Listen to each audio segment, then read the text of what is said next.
Hello, and welcome to Curlington Stories. Today we once again have two very interesting scenarios. One involves somebody who literally had their life saved and then proceeded to file a complaint about this person, accusing them of sexual assault. Yeah, that's gonna be a doozy. And the other story is about some really bratty family members who also took kindness for granted. And this time I'll save you guys from an unnecessary long intro and just get straight into the stories, because we got a lot to go over with these ones. And I hope you guys are having a good day, night, morning, whatever time of day it is for you. Let's get into it. Am I the asshole for treating my coworker differently after she accused me of SA when I saved her life? I just want to preface something. This sort of thing happening, I've actually seen this come up before actually, and it's interesting because it's kind of similar to something that's happened with like dating culture, where there are some people that complain that like people won't approach them and stuff, but then there's also like videos of people getting exposed on the internet for like approaching people, and it's kind of created this shift over, you know, people aren't as likely to approach someone because they're afraid of being labeled as some kind of creep for doing so. And this has like a similar vibe to it. You'll see what I mean shortly. I'm a quiet guy and genuinely friendly. I treat all my coworkers as friends. About 2 months ago, during a work lunch, one of my coworkers started choking, so I did the Heimlich thing to help her. After she's in the clear, the others cheered. I asked if she's all right. She just nodded and headed to the bathroom without a word, so I didn't think much about that. That was until 2 days later. I got called into HR for my inappropriate behavior. I was confused, rightfully so, and asked for more details. That's when they told me that my coworker had filed a complaint, saying that she felt my touch when I was helping her was inappropriate. My body was too close, and she felt my private touching her. I gave my statement, and they put me on ice. I was still working with potential to be removed while they investigate further. After a week, I was in the clear. I returned to working normally without fear, but I started distancing myself from the coworker, as you should. She tried to apologize, which I accepted, and tried to explain that she has to tell me that she has trauma, but I still take precautions and only treat her as just a colleague. I no longer talk to her unless needed to, always keeping distance, no longer inviting her out unless there's others. She could feel my hesitance toward her and how I no longer treat her the same as others. She tried to say that I'm being ridiculous and petty, but I told her that I'm just looking after myself. So am I the asshole? Nah, as per usual, there are some edits to follow, which we'll get to shortly, but I'm going to talk about this as it is right now in its current state. I absolutely don't think this person is an asshole, and I think if you think this person is, that's absolutely crazy. Now, I'm not going to go off the rails and say that this person is an asshole either. They make it clear. And this person's writing, they also explain that English isn't their first language, it's their third. But there's a line where they were basically trying to say that this person that they rescued has trauma, right? So you can't fully blame them for feeling a certain way. However, I feel like even though they might feel that way in the moment or afterwards, like it's their responsibility to understand that this person was saving your life, nothing more, nothing less. And it's pretty sad, honestly, to then you know, have that time to think about it and then go to HR and still complain. Can you imagine walking into HR? We're gonna give these people names, right? This is Sarah is the woman here and Jacob is the guy here. Imagine Sarah walking into HR, explaining to them and be like, hey, yesterday I was choking, I was going to die, like for sure, if nobody helped me. And then Jacob came up from behind and he, you know, helped me, gave me the Heimlich remover, saved my life and everything. Great, that's wonderful. But I felt like it was a little inappropriate. I feel like he took advantage of the situation, took advantage of me, and I just want to complain about him. I think he's a glorified hiding behind the veil of a white knight. So yeah, can you guys do something about that, please? Thank you. Like, that's obviously probably not exactly how it went, but in essence, that's how it went, because that's what she did. She went to HR to basically complain that somebody saved her life because she felt that the way he touched her was inappropriate. Now, there are some comments that go and explain a little bit about the Heimlich maneuver. I'm not exactly an expert on it, but a lot of the explanations are along the lines of like, yeah, if you haven't done it like 6,000 times, it's probably going to be a little messy. It's not exactly like the most easy or comfortable thing to do, and it requires requires you to physically touch somebody very closely. Like, unless you want it to not work, like, you have to like get on them, you know, like you have to really like press yourself up against them, and that's how they're trained to do it. So it is really baffling. And obviously maybe this person doesn't know anything about the Heimlich maneuver, but at the end of the day, in essence, this person saved your life, and it was very, very abundantly clear that that was their intention. Nothing more, nothing less, no matter how you felt, because it's okay.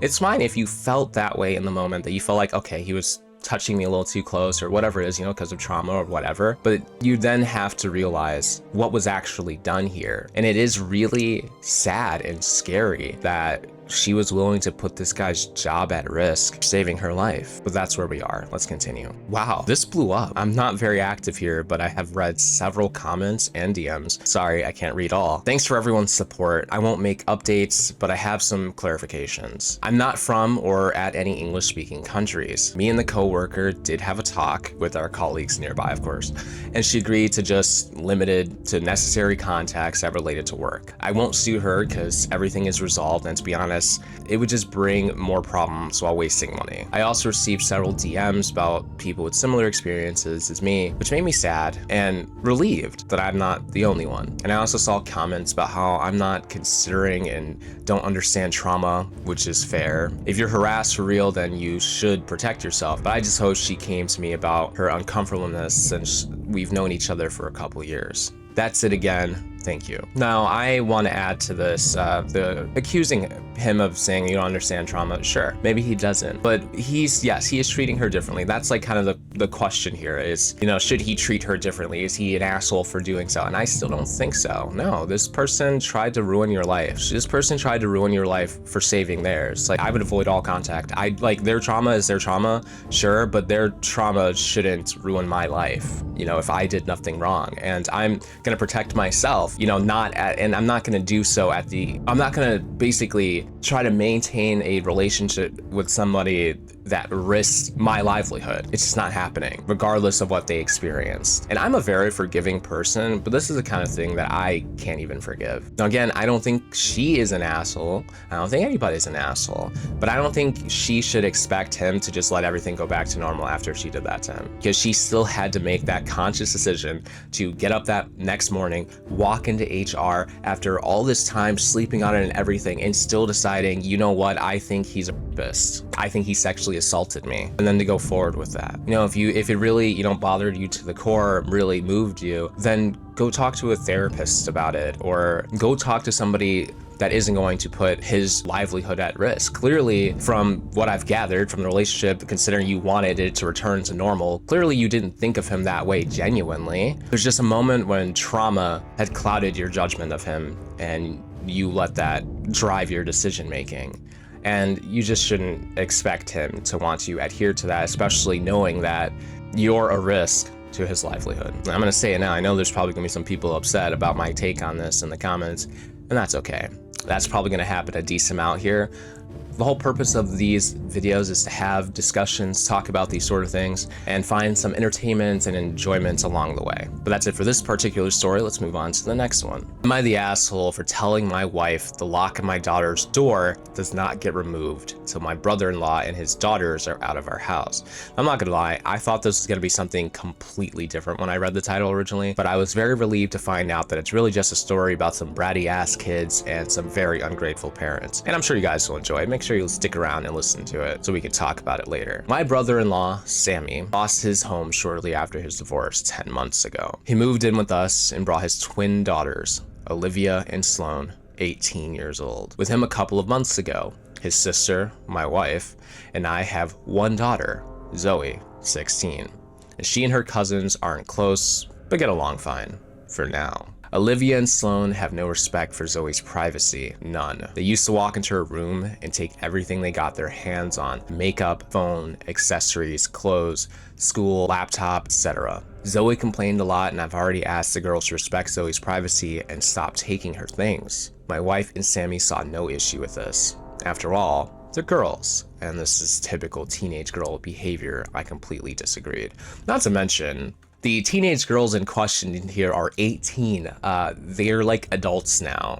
They should know that, like, Zoe's things are hers, and unless she tells you that you can use her things or take them or borrow them, then you shouldn't fucking do that. It's pretty simple. Anyway, let's keep going. Last straw when Zoe bought a $60 MAC makeup kit that looks like a paint set that she saved up for over a month, and one of the girls, Sloan, took it without permission and ruined it by mixing shades together while using it. Don't know much about makeup, but that's what Zoe said when she found the kit on her bed and was crying. I told my wife and she said she'd ask Sloan to apologize, but I got Zoe a lock after I found out she was moving valuable belongings out of the house because of this incident. Sammy and his daughter saw the lock and weren't happy. The girls were extremely upset. Sammy asked about it and I straight up told him. He said, "My daughters aren't thieves. It's normal that girls of the same age borrow each other's stuff."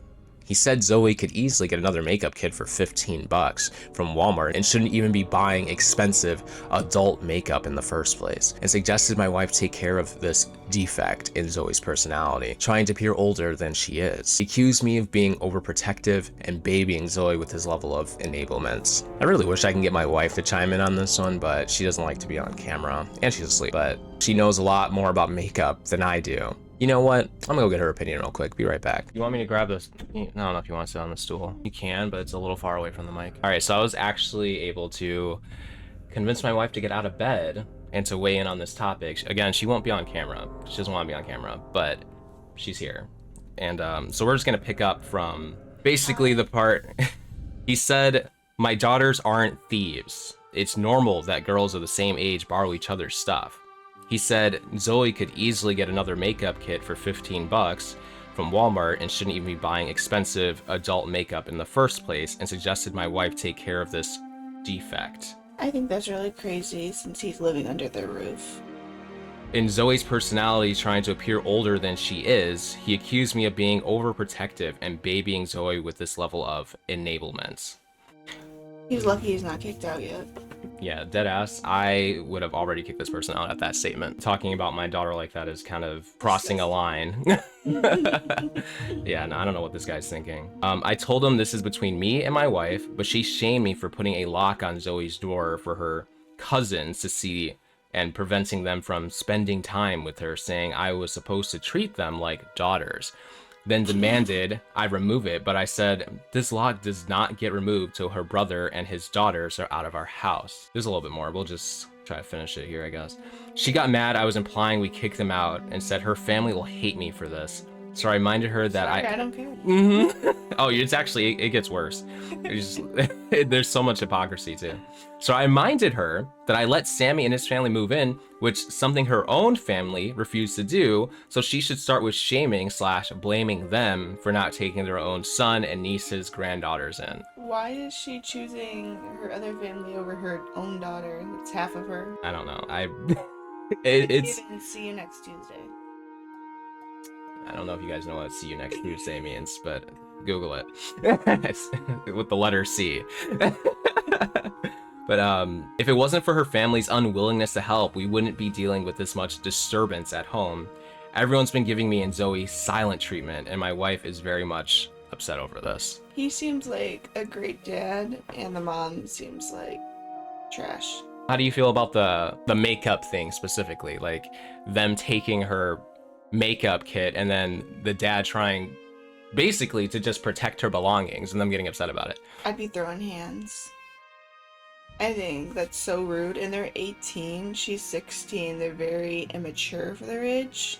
Mm-hmm. And they're adults. Let them go fend for themselves. What else I'm also like kind of curious about is why the hell the uncle here or whatever, the guest, the brother, why is he upset about who puts a lock on whose door? It's not his house. Like, they don't own the place. Like, if somebody wants to have a lock on their door in their own home, I don't understand how you even have a leg to stand on in that. I think he might be a thief himself, and he's scared. Oh, he's probably, yeah. Probably got it from him. Yeah. Yeah. Mm-hmm. Might have some access to other rooms, too. Yeah. Oh, and what about the comments of, well, just buy her $15 makeup. She shouldn't buy $60 adult makeup at 16. That's not your fucking choice. What kind of makeup did you have at 16? I mean, you made your own money, so. More expensive makeup. Probably more expensive than $60. That's a hobby for her. It just makes no sense. Nobody would come up to you and be like, why don't you get the really cheap $1.99 game on the App Store Oh yeah. instead of getting Elder Scrolls or whatever the heck you play? I feel like that guy, I feel like the brother here is giving misogynist, not gonna lie. Because he's saying, obviously, just get her the $15 cheap makeup, shouldn't buy expensive makeup, she's not an adult, but then at the same time saying, like, oh yeah, my 18-year-old girl should be able to take her stuff all they want. Like, Also, why are they playing in makeup? Are they 6? I don't know, yeah, that's crazy. Mixing color. Yeah, It's giving elementary school. I mean, it seems like maybe they even did it on purpose, too. Like, sabotage her stuff, because, I mean, if they like makeup and like using it and stuff, then they would know not to, like, mix them up, wouldn't they? Oh yeah, they're giving see you next Tuesday, and they got that from their aunt. Yeah, that makes sense to me. Well, I guess, no, you heard the other story, too, a little bit. The one about, oh, no, I don't think I told you about the story. No, I did, the Heimlich thing. Oh, wait, Yeah. the Heimlich thing? I heard that on one of my podcasts. Oh, okay, so... Where, like, he gives Heimlich to a coworker, and she's, like, reports him. I literally heard that on, one of my podcasts. Oh, okay, so she heard it, she didn't hear me talk about it, but she heard it herself, because she consumes this content, too. But what's your opinion on that? On the overall thing? I would avoid her for the rest of my life, as he should, and she shouldn't be so sensitive when she cost him his life, possibly. She literally could have made him homeless on the fucking street. Well, one common criticism of it is that he doesn't understand trauma. So that's kind of like the defense people have made on her side of the story. Not to get canceled. But my personal opinion is you can't avoid triggers in real life, and you shouldn't take them out on other people. Yeah, that seems like a responsible thing to do, so. Like, it's not like a movie, you know, where you could avoid it. This is real life, and you shouldn't be taking it out on him. Should he be just let you die on the street? Yeah. That's exactly what I thought. Basically, what I kind of said was, you know, she had a lot of time, obviously, to think about, you know, what she felt. Obviously, you can feel a certain way. Like, she could feel like she was assaulted in that moment, you know, if that's how she feels. Talk to your therapist. Don't report him at work. That's pretty much what I said was, you know, he saved, in essence, you know, at the end of the day, what he did was save your life. And that was very clearly his only intention. And, you know, again, you could feel how you feel about it, but it's not his responsibility to then, you know, take consequences for how you felt about what he did. And then she's upset that he won't hang out with her. Boo-hoo. Yeah. But anyway, thank you for coming out of bed to, you know, share your opinion on this topic. Don't forget my lunch. And I have to buy her lunch for doing so. Anyway, I'm probably going to try to get her to weigh in on a topic similar to this more often. I know some people are going to feel a certain way, a small amount of people, just because of who I am. But anyway, that's it for this video. I hope you guys enjoyed it. Let me know what you think in the comment section below. I really do want to know. Let's open up some discussion. But anyway, till next time.